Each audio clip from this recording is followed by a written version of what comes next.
And Oscar winner Pavel Talankin was forced to check his golden statuette for his documentary Mr. Nobody Against Putin at a New York airport, and now it's missing. Talankin says he had the Academy Award in his carry-on bag for a flight to Germany on Wednesday, but airport security stopped him at John F. Kennedy International Airport because they said the award could be used as a weapon. China will scrap tariffs for all African countries from Friday, except Eswatini, which maintains ties with Taiwan.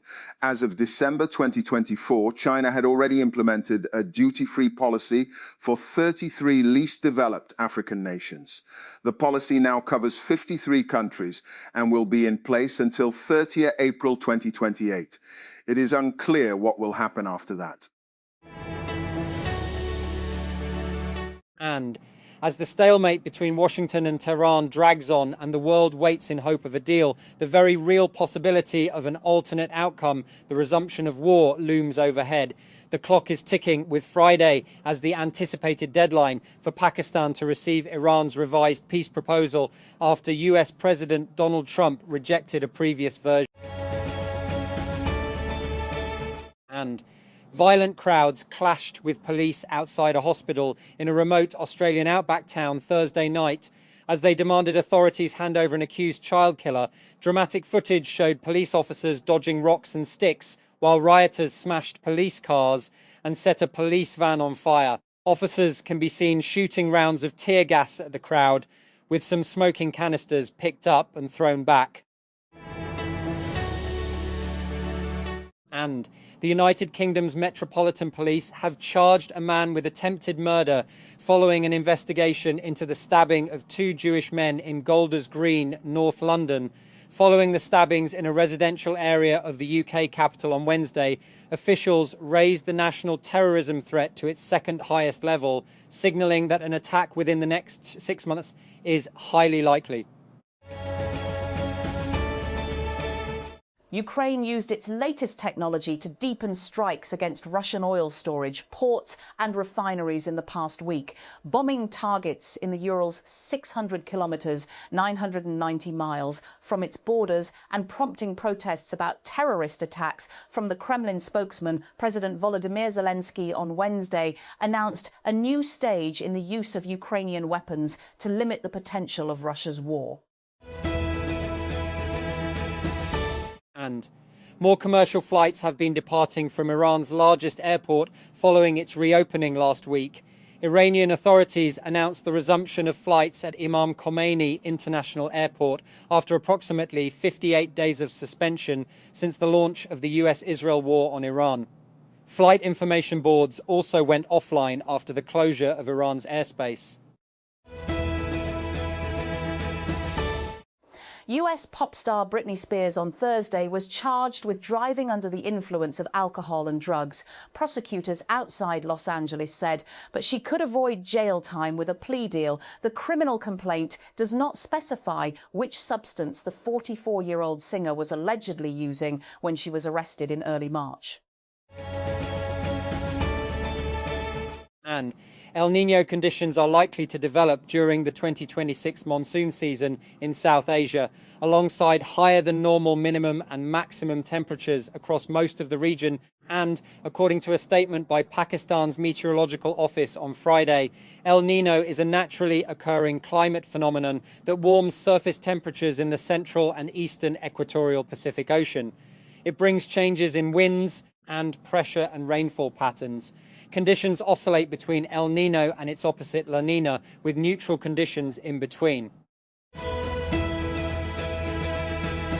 And Iran says it will respond with long and painful strikes on US positions across the Gulf region if Washington renews attacks, and has restated its claim to the Strait of Hormuz, and complicating the plans of the United States for a coalition to reopen the waterway. 2 months into the US-Israel war on Iran, the strait remains closed, choking off 20% of the world's oil and gas supplies.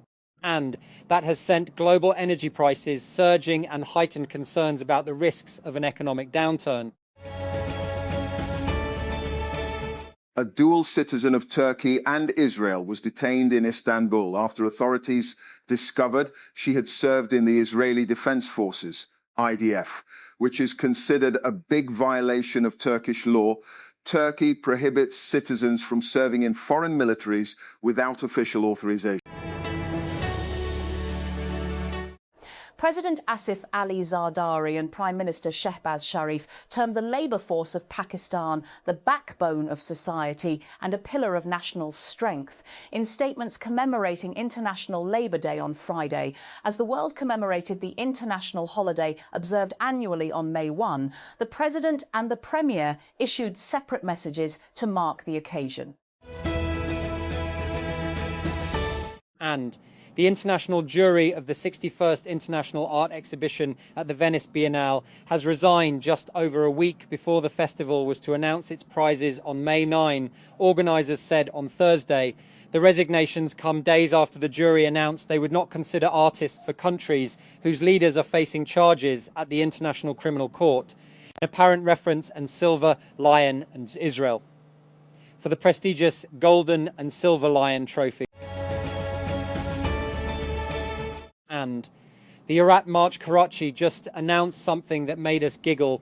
They're going to be crowning a misogynist of the year very soon. The group shared the news on their Instagram ahead of their 2026 march, which is scheduled to be held on Mother's Day, May 10, at Seaview.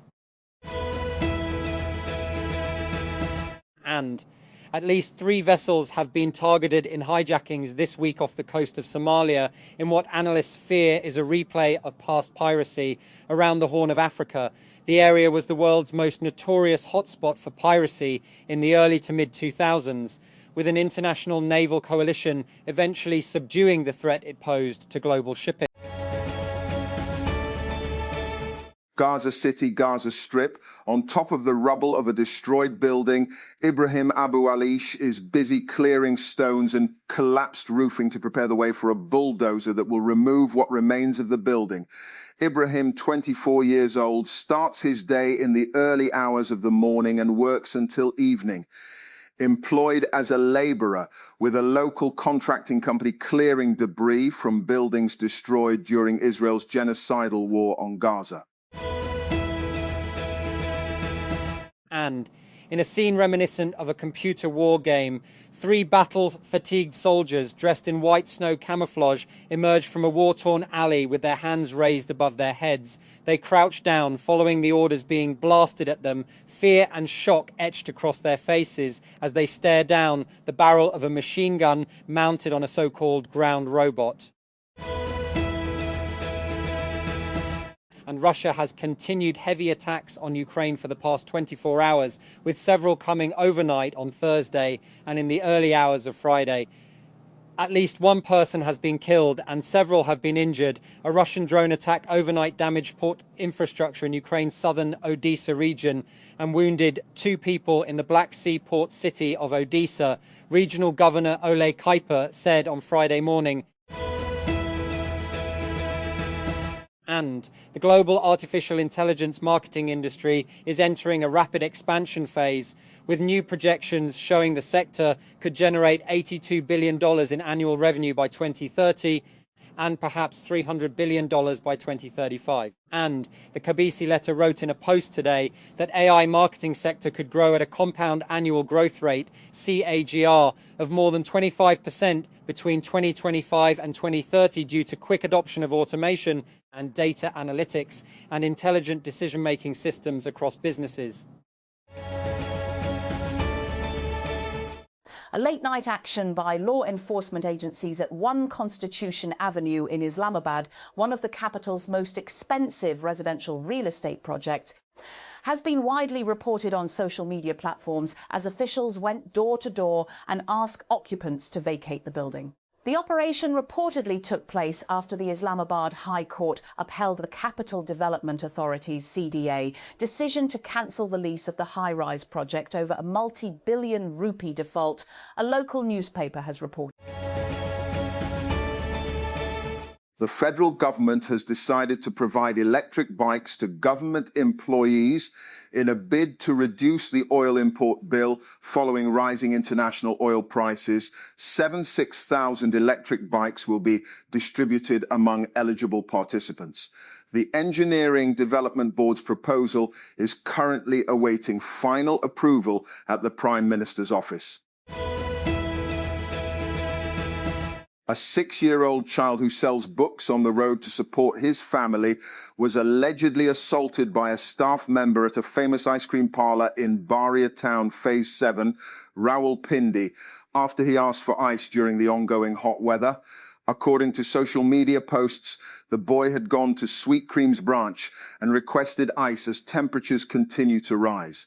The request allegedly led to an altercation with a staff member.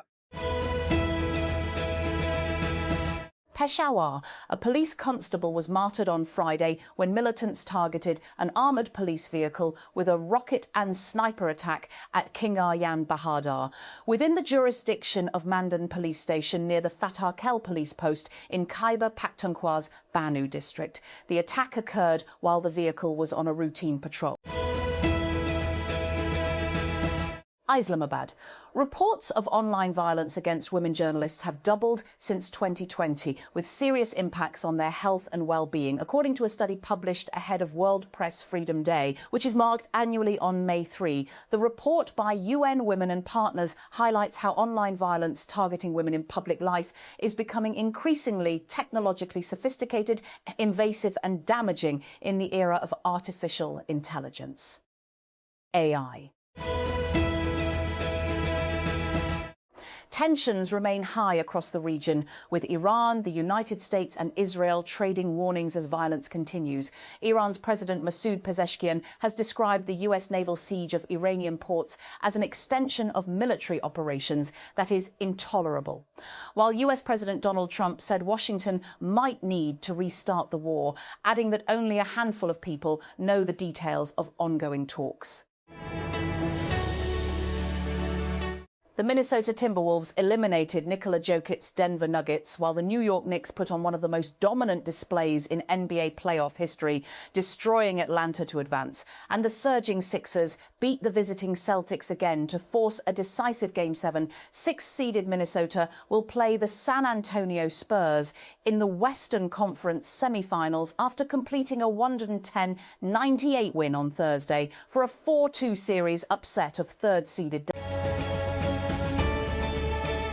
And Pakistan has remained on the US watch list in the 2026 Special 301 report, which reviews how America's trading partners protect and enforce intellectual property rights. The Office of the United States Trade Representative released the annual report on Thursday. It reviewed more than 100 trading partners and placed 25 countries on the priority watch list or watch list. Vietnam was named the only priority foreign country in this year's report. Spotify unveiled a new verification system on Thursday, designed to help listeners distinguish human musicians from AI-generated content as artificial intelligence floods streaming platforms with a growing volume of synthetic tracks. The Swedish streaming giant said its Verified by Spotify badge, marked by a green checkmark, will begin appearing on artist profiles and in search results in the coming weeks, signaling that a profile has been reviewed and meets the platform's standards for authenticity. President Donald Trump faces a critical legal deadline on Friday that could determine the future of U.S. military operations against Iran, even as his administration signals it may rely on a controversial legal interpretation to bypass congressional approval under the War Powers Resolution of 1973. A U.S. president must terminate military action within 60 days of notifying Congress unless lawmakers authorize the operation. The annual observance of May Day should move beyond statements about the state's commitment to the rights of workers and serve instead as a stock-taking exercise to see how far the nation lags behind in securing fair wages and decent working conditions for the toiling masses. Currently, many workers in Pakistan have to deal with job insecurity, safety hazards at workplaces, and next to no benefits beyond their meager wages, which too at times are held up on flimsy pretexts. It is also a fact that most workers in the country are part of the informal sector, with only 2-3% of the workforce unionized. This situation suits most tycoons and business magnates as they can concentrate on maximizing profits at the expense of workers' welfare.